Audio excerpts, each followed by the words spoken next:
नमस्कार, मैं रविश कुमार। बहुत कुछ है बताने के लिए। एक वाजिब सवाल है कि पंजाब, हरियाणा और पश्चिम उत्तर प्रदेश के किसान ही दिल्ली आकर क्यों प्रदर्शन करना चाहते हैं। व्हाट्सएप यूनिवर्सिटी और गोदी मीडिया के जमाने में यह सवाल फिजिक्स के सवाल की तरह मुश्किल और बड़ा बनकर उभरा है। इसके कई जवाब हो सकते हैं। पहला जवाब है भूगोल।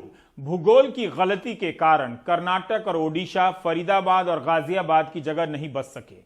दूसरा जवाब है दूरी। अगर कर्नाटक और ओडिशा के किसान ट्रैक्टर लेकर निकलते तो कई राज्यों की पुलिस की बैरिकेड का सामना ही करते रह जाते। जब 3 दिन पहले निकले पंजाब के किसान पुलिस के कारण दिल्ली नहीं आ सके तो कर्नाटक वाले कैसे आ जाते। ऐतिहासिक रूप से भी दिल्ली आने वाले किसानों में पंजाब, हरियाणा, पश्चिम उत्तर प्रदेश और राजस्थान के ही किसान होते हैं। इसका मतलब ये नहीं कि दूर के राज्यों के किसान दिल्ली नहीं आते। वे जब आते हैं तो सवाल पूछने वाला मीडिया उन्हें नहीं दिखाता है।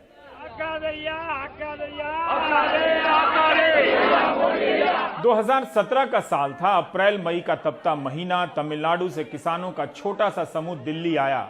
सरकार, सुप्रीम कोर्ट और मीडिया की नजर में आने के लिए किसानों ने क्या क्या नहीं किया।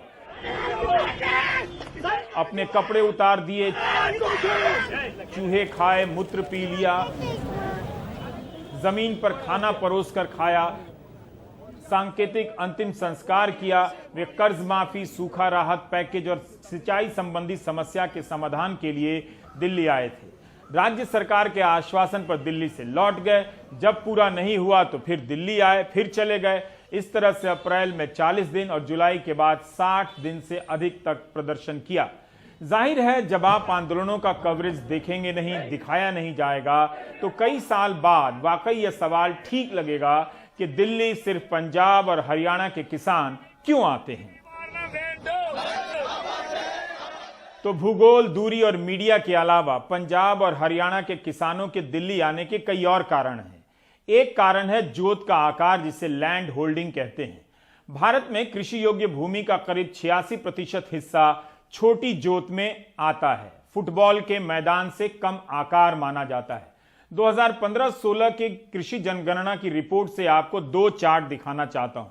एक मार्जिनल होल्डिंग यानी बहुत छोटी जोत और एक स्मॉल होल्डिंग यानी छोटी जोत के आंकड़े। मार्जिनल होल्डिंग यानी 1 हेक्टेयर से कम की जमीन की संख्या उत्तर प्रदेश और बिहार में सबसे ज्यादा है। महाराष्ट्र तीसरे नंबर पर है। यूपी में 19,100 बहुत छोटी जोत वाली जमीनें हैं तो बिहार में बहुत छोटी जोत वाली जमीनों की संख्या 14,971 है। छोटी जोत यानी 1 से 2 हेक्टेयर के आकार की जमीन की संख्या महाराष्ट्र में सबसे अधिक है, 4,339, यूपी में 3,008 और मध्य प्रदेश में 2,725। बिहार में छोटी जोत की संख्या 944 ही है। यानी बिहार में ज्यादातर किसान बहुत छोटी जोत वाले हैं, 1 हेक्टेयर से भी कम। सरकारी आंकड़ों के हिसाब से बिहार में बड़ी जोत की संख्या 3 ही है और उत्तर प्रदेश में 23। माफ कीजिएगा, ये सारी संख्या हजार के गुणक में है।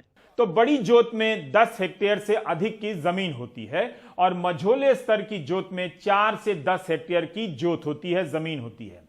ऐसी जमीनें आखिरकार किस राज्य में ज्यादा है, ये आपको देखना चाहिए। 2015-16 की कृषि जनगणना के अनुसार मझोले आकार के जोत की संख्या राजस्थान में सबसे अधिक है, 1,131। इसके बाद महाराष्ट्र दूसरे नंबर पर है, यहां मझोले जोत की संख्या 734 है। पंजाब 7वें नंबर पर है, 305 जोत है।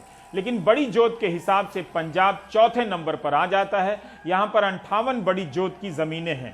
पहले नंबर पर राजस्थान है, 359 जोत और दूसरे नंबर पर महाराष्ट्र 70 जोत। माफ कीजिएगा, ये सारी संख्या हजार के गुणक में है। इस तरह से पंजाब में मझोले और बड़े जोत का प्रतिशत ज्यादा हो जाता है। यानी वे किसान जो अपने खाने के साथ साथ बेचने के लिए भी उगाते हैं, वे बहुत अमीर नहीं हैं मगर साधन संपन्न हैं। भारत में मझोली और बड़ी जोत की जमीनों की संख्या करीब 64 लाख है, जो बहुत कम भी नहीं है। जाहिर है जहां बड़ी जोत की जमीन होगी कॉरपोरेट वहीं जाएंगे। तो पंजाब को लग रहा है कि उनकी जमीन पर किसी की नजर लगने वाली है। आशंका हो सकती है मगर निराधार तो नहीं है। किसी भी कॉरपोरेट को यूपी और बिहार के छोटी जोत वाले कई हजार किसानों से डील करना मुश्किल होगा। उनके पास बेचने के लिए उपज भी कम होती है, किसानों के पास प्राइवेट कंपनी की लागत ज्यादा हो जाएगी।